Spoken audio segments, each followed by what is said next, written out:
Welcome back, everybody, to Constructive Uncoupling, the podcast devoted to amicable divorces.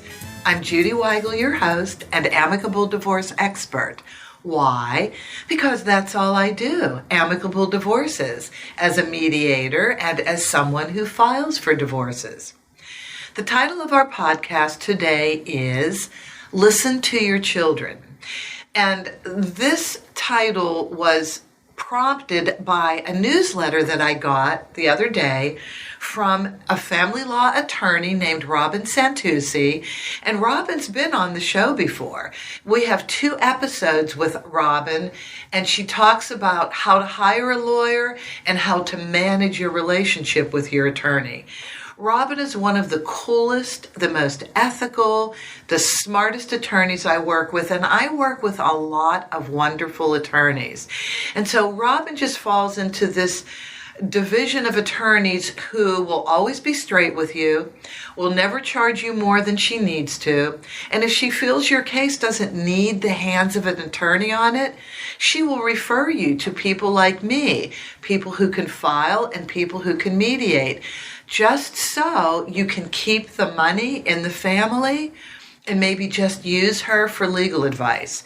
So when I saw her newsletter come out the other day, I thought this would be great to share this with you in a podcast.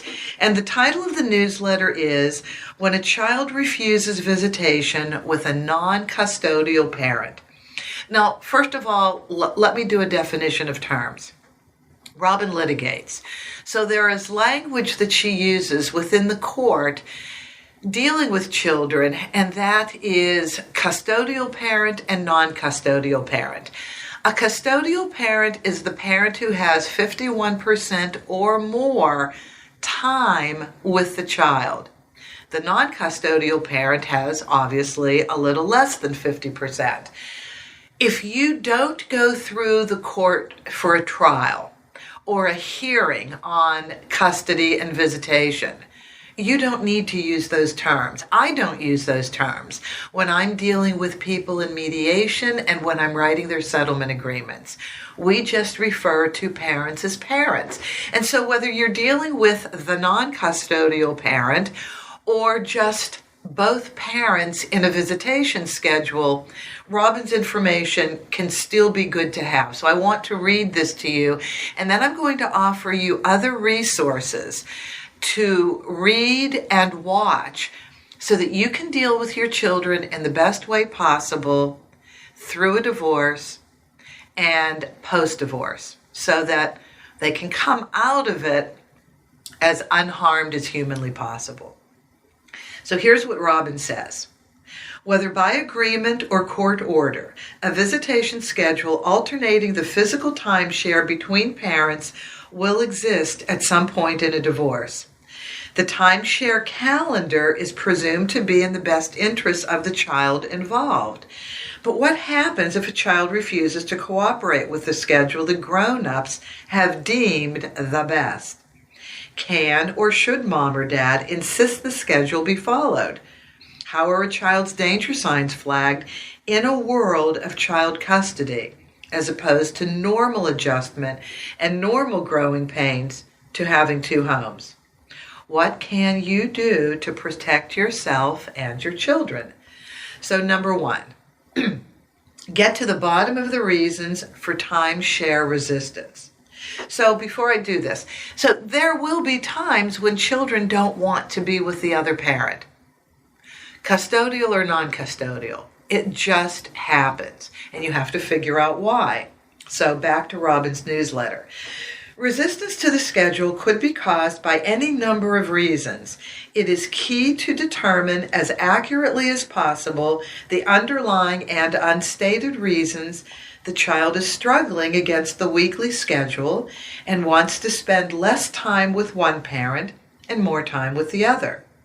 In California, the stated policy for timeshare between custodial parents is frequent, parenthetically frequent, and parenthetically continuing, frequent and continuing, so that children get the benefit of time spent with both of their parents.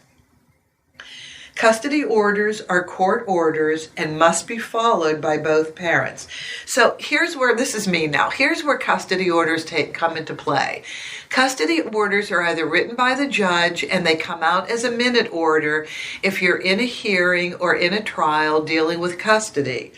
Or if this is an out-of-court settlement, like what I do, I write the settlement agreements based on the parents' desires for all aspects of timeshare, and then I submit that settlement agreement to the court, and once the judge signs it, it becomes a court order. Back to Robin's newsletter. But these court orders can be changed by the court if a change is warranted. Therefore, it's critical to assess the resistance and determine the cause. So here are her bullet points. If a child is a child overly identifying with a custodial parent and afraid of hurting that parent by spending time with the other parent? This is why it's important to get your child to talk. Has the child grown weary of a stricter, more disciplined household at the other parent's home? Now, you know this to be true if you are parents and you are now in a two-home situation. You know that your parenting styles are different, and one parent is going to be more strict than another parent. This has to be discussed and worked out so that it isn't as stark a difference between two households, but you have to understand that two parents in two different households are going to have slightly different setups and relationships with their children. This is normal, and you just do the best you can and keeping things as even as possible. Back to Robin. Is the child being left alone in an inappropriate way for the child's age? I cannot tell you how many times this comes up. That a parent says they want time with their children, as much time as possible, but then they leave their child home alone because they either are working or they simply have other things to do. Other deal point. Is there a conflict between the parents that is being absorbed by the child, such as at the exchange of the children? And then lastly, in her deal point, she says, is a stressed out child clinging to the familiar, such as a nanny? If only we could have nannies, all of us. A family pet? Okay, that makes sense. Maybe siblings, step-siblings, or a stay-at-home parent. Are they clinging in a way that really does cause alarm? Robin finishes this section with, the physical structure of the former family home itself offers great appeal to children of all ages. It often does matter which parent remains in the house after the family separates.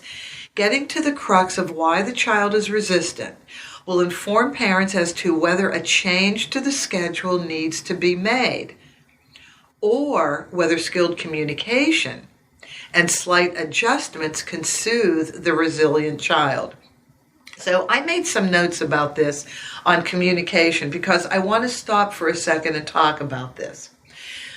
When children speak unfettered, when they feel they can be heard and respected for their views, they will tell you what you need to know. You won't have to guess. But they need to feel comfortable. They need to feel safe when they speak so that they can tell you, their parent, what they need. If you as a parent can put your guard down and put your sword down that you use to undercut the other parent, listen hard to this, you'll save a lot of stress worrying about them. You'll save your children a lot of anguish. And you'll save a lot of money on therapists trying to figure out what's underneath their aberrant behavior.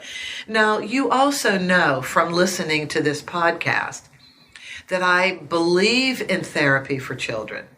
And I have had a lot of therapists on the program talking about the need for therapy for children. So I'm not discounting this. I'm just saying the length of time with a therapist would be shorter and less costly to you if you simply allow your children to speak. And you allow them to speak without them worrying about retribution. See, that's where the freedom in speaking comes up.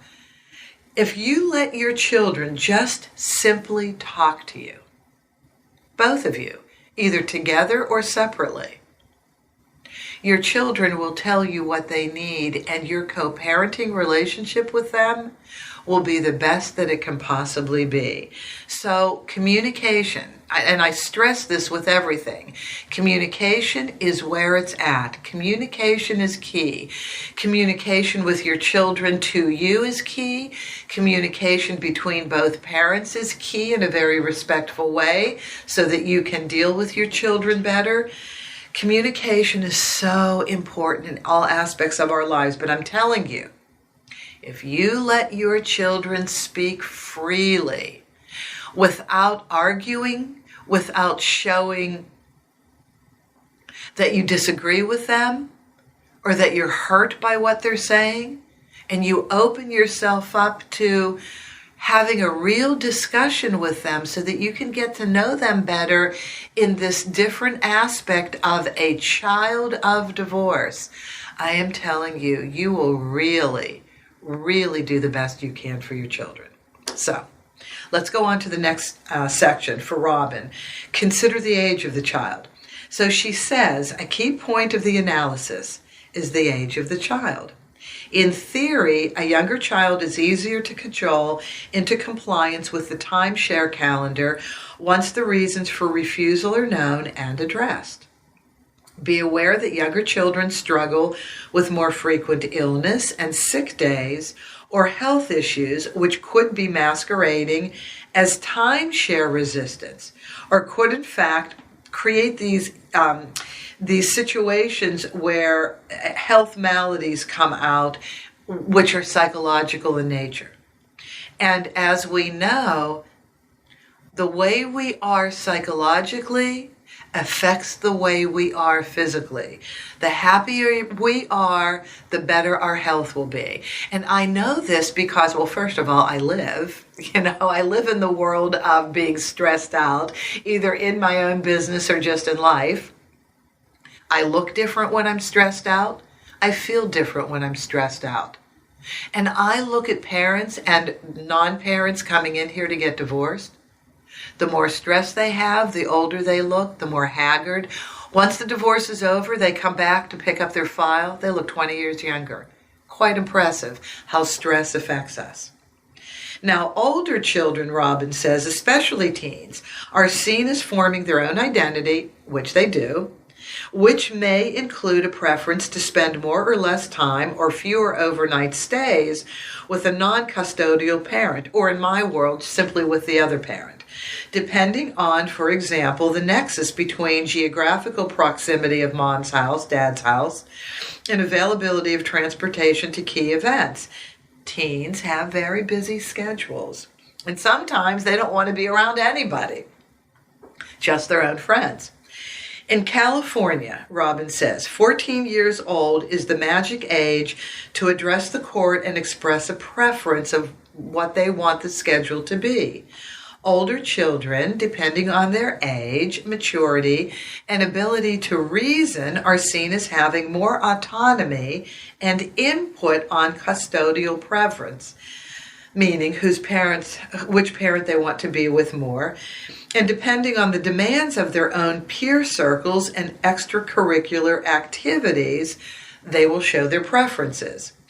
At some point, children between the ages of 16 and 18 can drive, rendering it impractical to require compliance with a timeshare that does not work for them. I'm going to tell you that your co-parenting schedule is going to change frequently. It is. Whatever you decide on, either in an out-of-court settlement and we put in your marital settlement agreement, or through a minute order that the judge executes at your hearing or trial, it's definitely going to change as the age of the children change and as your schedules change as parents. So all of that has to sync up. And I want to tell you a story about my sister. Her name is Jerry. A million years ago, Jerry got divorced. Her children were ages 3, 5, and 7. And it was definitely an in-court divorce. It was not easy. Many, many, many different court appearances. But the one thing Jerry and her ex-husband did that was beyond brilliant, saved the children all the anguish that they could possibly save them by doing this one thing. They let the children decide where they wanted to be. They let the children decide at ages 3, 5, and 7 where they wanted to be, and they didn't require that the children all be together. Because each child had a different relationship with their father and their mother. Each child needed to be with their parents at different times in different dosages. And Jerry and her ex lived about 5 minutes apart, so it was no big deal to drive the kids back and forth, and they never complained. And so the one thing that they did, that was the best thing they could do in their divorce, was letting the children choose. Now, this doesn't work for everybody. It really doesn't. But it worked for them. And so this is just an idea to share with you in case you want to try it and see if it works for both of you. Number 3 with Robin, back to the newsletter. Evaluate safety concerns. This could be a consideration. Certainly, if a non-custodial or a parent's household is unsafe or unsupervised, or basic necessities are not being provided, it happens. Immediate attention needs to be paid by the custodial parent or by the other parent. Sorry, Robin. I am going to go back and forth on this language, custodial and non-custodial. There are times when a child's refusal to go is directly related to paramount concerns. Circumstances which pose emotional or physical danger require a parent to step in. Pay attention to the refusing child's overall well-being, such as changes in diet, refusal to eat, diminishing performance at school, unwillingness to socialize with friends, changes to his or her demeanor, and nightmares and or regression like bedwetting or baby talk. These red flags should be promptly addressed with teachers, pediatricians, or a good child psychologist. And I'm going to go back to communication. That's me adding this.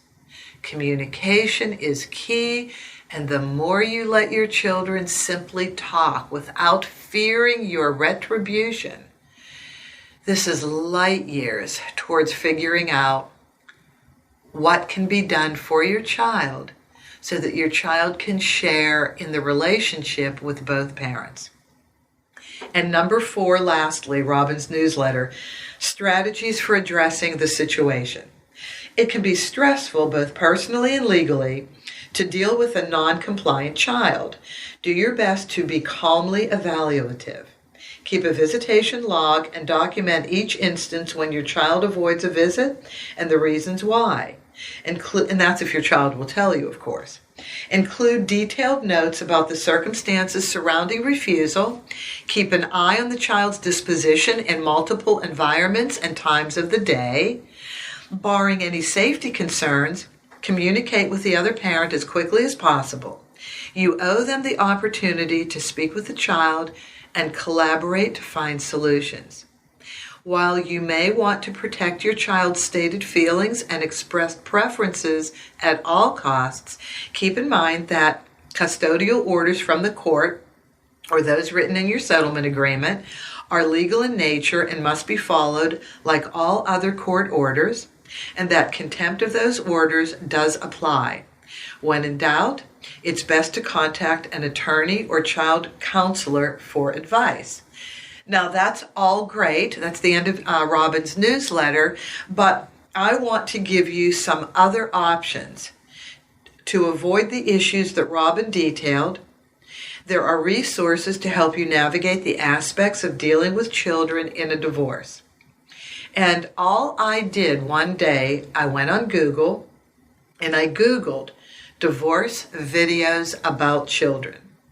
Because I so firmly believe in letting children talk and have a voice in the divorce, at least have a voice in how they're treated and how their lives are reconstructed because of the divorce, I think we should start with listening to children. So before you even have your children talk to you about their feelings, go ahead and Google divorce videos about children.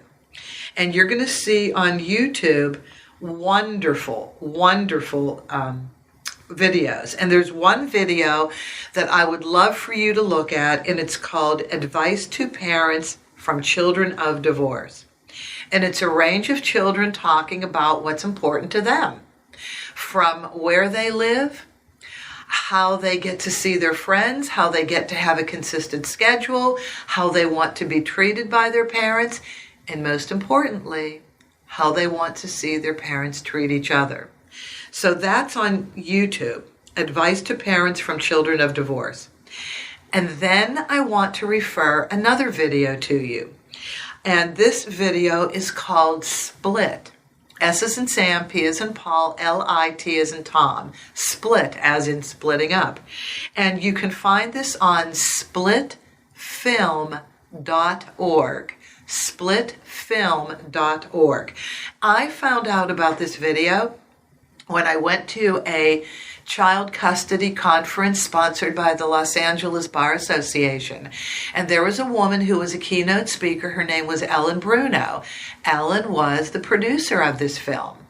Ellen did this film. It was a whole range of children from ages 5 through 14. Only children. Just talking about what was important to them. And Ellen made this film because she had such a difficult time with her ex-husband over custody and putting a co-parenting schedule together that she wanted to help other parents not go through this horrific experience that she experienced. So splitfilm.org. This was the first time I had really listened to children talking about their experience getting divorced. And it was the most uplifting video. It wasn't even sad. You would think it would be sad, but it's not. And I think before any parent tells their children that they're going to get divorced, I really think you need to watch this film and Advice to Parents from Children of Divorce. But what I got from Ellen's film was, yes, kids are going to be worried about all the things you think they're going to be worried about. Moving out of the house, will they remember things going back and forth between two homes? Will they have to go to different schools? Will they still be able to go with their friends? Or will that time be taken away by going to the other parent's house? But here's what all of the kids said, regardless of their age. They said that all of these things were totally on their mind. They worried about everything, but at the end of the day, none of that mattered. The only thing that mattered was how their parents got along. Isn't that interesting? The only thing that mattered was how their parents got along. Splitfilm.org. That's the video. And then one day I was watching HBO and there was a documentary on children and divorce. Now that was earlier this year. But I go on HBO and see if you can find that in archival documentaries. And there is one documentary on children and divorce, and it was just as wonderful as splitfilm.org and Advice to Parents from Children of Divorce. And lastly, under these options is a gentleman by the name of Bill Eddy. Now, Bill Eddy is the premier person who gives advice on high conflict personalities in divorce. And Bill wrote a book called Don't Alienate the Kids. Fabulous book. It's on Amazon. I highly recommend it. Bill Eddy, his last name is spelled E-D-D-Y. He has, 12 books now on high conflict personalities in legal disputes and in divorce and how to recognize high conflict personalities. But the book, Don't Alienate the Kids, is perfect to read. And Bill, by the way, will be on the program in January. We're going to do a 2-part interview with him, and this is going to be ideal. Your lives will turn around once you listen to Bill talk. Now, the other thing that I wanted to talk to you about is put yourself in your children's position. If any of you are children of divorce, and many of you are, think about what it was like when you went through your parents' divorce and what you wish your parents would have done differently. Now, how can you address yourself going through divorce as a parent? And you know, what's so easy is to forget is that disconnect. There's a disconnect between, oh yeah, I remember what it was like. I hated when my parents did this, but I loved when my parents did that.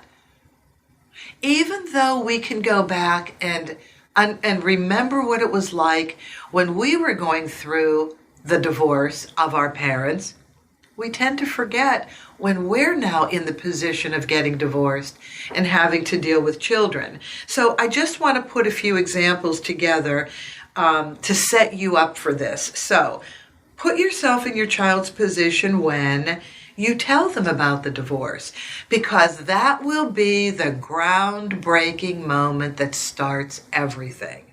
And let me give you a little example. My parents never got divorced, but my dad wanted to. And my dad wanted to twice. My mom was not easy to deal with. And now that I have all this, and I love my parents dearly, now that I have all of this experience working in divorce, I now know that my mom had personality disorders, and that's why it was so very difficult for us to deal with her. Well, nobody knew about that in the 50s and 60s and 70s. Who knew about personality disorders? It was never talked about. Nobody went to therapy like they do now just for, health balance. You had to have serious psychological issues before you used therapists. But I remember the day my dad said to my sister and myself, I remember that where it happened. It was at night after dinner, and my sister and I, both in high school, were sitting in the kitchen. And he came up and said, I think I need to ask your mom for a divorce. Now, we were in high school, so we were older teenagers. That affected me so badly that I begged him not to get divorced. I begged him. And my sister did too. And he didn't get divorced. I do think it caused serious health concerns, but he didn't. But just being told that, and he knew we all had challenges dealing with mom, and we all dearly loved our mother. Believe me, we did, because there were so many wonderful things about her too. But we understood why my dad had a hard time. But this is how divorce affects people. So, and then you have the parents that just blurt out, we're going to get divorced if they're having an argument. Wow. That's the worst. That's the absolute worst. You need to sit down and talk about how you're going to present it. And there are videos to help you do that. So again, go on Google and look at all these different videos that give you advice about telling your children about the divorce and how to be organized when you do it. How to be organized when you present the co-parenting schedule. So put yourself in your child's position when you present the co-parenting schedule. What you think may be fabulous and work for you, because it really does have to work for your work schedules. It does. I mean, you do have a part in this divorce, parents, but it also has to work with your children's schedule and your children's needs for their development and the attachment that they need at whatever age they're at when you decide to get divorced. And let them talk back. It's going to be such a shock that they're probably not going to be able to say anything, right? They're just going to sit and absorb and just ask you, I guess, how does this affect them? But You could probably do it in a two-parter. Maybe schedule another time or ongoing times where you all get together and hash out what works for them. Third, put yourself in your child's position when you try and relate, when you try and keep civility and negative comments about the other parent at bay. So, here's an example that can happen. Kids see everything. Kids listen to everything. And kids go on your computers and your cell phones. And if you are making negative comments about the other parent, and this goes into how you relate to and refer to the other parent, put yourself in your child's position when you refer to the other parent. Whether it's verbally to your child or, as I just said, in written communication to the other parent on text, or in emails or text to somebody else in the family about the other parent. Kids will look at your devices. And of course, you may be shocked that this is happening. You may feel horrible that your child found this out when you had no intentions of letting that happen. And the easiest way to not let this happen and avoid this is to never do it. Just don't do it. Or the only time you express negative comments about the other parent is in person, totally away from your child, and in a very confidential setting. That's the only way to do it. And you may have to unload. You may have to just get off your chest all these issues and anger you may have about your soon-to-be ex-spouse. Do it in a therapist's office, and if you want to do it with a family member or a friend, do it in person and do it outside the house and away from the child. It's the only way to keep your child out of that. And lastly, put yourself in your child's position when you introduce new partners to your children. Okay, this is really important because you can't go into a nunnery or the priesthood while you're getting divorced so that you are totally devoted to your child. People are going to form other relationships. A lot of people just simply need to be in a relationship. And so before the divorce is final, if you go from filing for divorce and you move rather quickly through the process, you may find another partner, but you have to keep your child's health and welfare paramount. And so organically, this is not a law, but organically in my mediations over the past couple years, introducing new partners to the children just simply came up with parents. And so now we're writing into settlement agreements, again, not a law, this is a choice, rules for introducing new parents to your partners. So, you have to understand that you pulled the rug out from under your children by getting a divorce. They are now in a sensitive situation from going to a family unit to, oh my gosh, what's going to happen to me? Now we have two houses. How is this going to work? And in the midst of them getting used to that, you're now having them getting used to another person that they either may call dad or mom, or they may call by a first name. But regardless, now you're introducing a different relationship to them while they're still trying to process the relationship of they don't get to see both parents in the same home. So I'm going to tell you a little story. So I had a lovely couple that went from a legal separation to a divorce. Throughout the legal separation filing, I got to know them quite well. It was a bit contentious, but we kept it out of court and wrote the settlement agreement. They had two children, adolescents. Now we're filing for divorce. And I'm talking to one of the parents, and I said, so how are the kids? And the parents said, not so good. We have to go to therapy. And I said, well, that's fine. That's really great that you're getting them into therapy. And the parent further went on and said, one of the biggest issues is that I have another significant other, and they don't want that significant other to live in the house with me.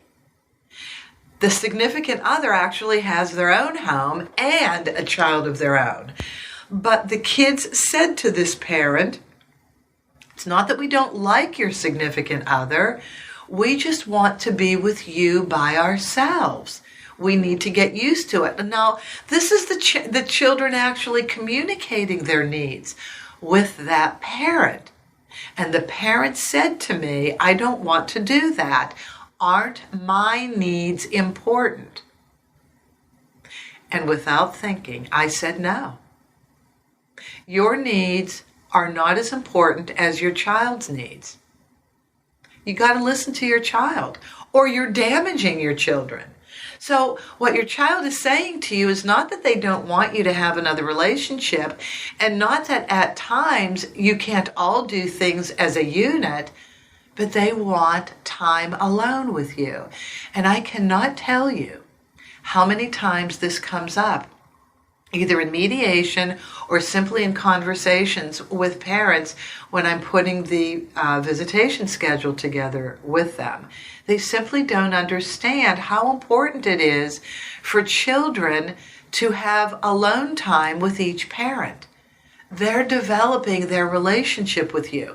You're developing a one-on-one relationship with them, and they're developing a one-on-one relationship with you. And it's unbelievably important for that to happen in the way your child needs it to happen. And the best advice I heard from a child on one video that I watched for you and for me, so that I can continue to give my best to everybody that I work with, is this. And this is from a child. Respect each other, meaning their parents. If you can respect each other, you will deal with us, your children, in a much better way. Isn't that prescient? Isn't that unbelievably insightful from a child? And it goes back to all we want is for our parents to get along. So parents, if you can be respectful to each other and show that to your children, and be respectful to your children, of course, this is all going to work out. Listen to your children, and you will have the best co-parenting relationship you can possibly have. Thank you for listening to this episode. Thank you for joining me on Constructive Uncoupling, the podcast devoted to amicable divorces. This is Judy Weigel, your amicable divorce expert, and if you would like to get in touch with me, please do so through my email, judy@constructiveuncoupling.com. Judy, Judy, @constructiveuncoupling.com, or go on my website, Divorce Resource Inc., divorceresourceinc.com. I work in Los Angeles in California, and I'm certainly happy to work with anybody that needs help. And then that newsletter was written by one of my favorite family law attorneys, Robin Santucci of Santucci Family Law in Los Angeles, SANTUCCI, and Robin is ROBYN. So Robin Santucci, Santucci Family Law, call her if you need legal advice. Thank you so much, and I look forward to our next episode.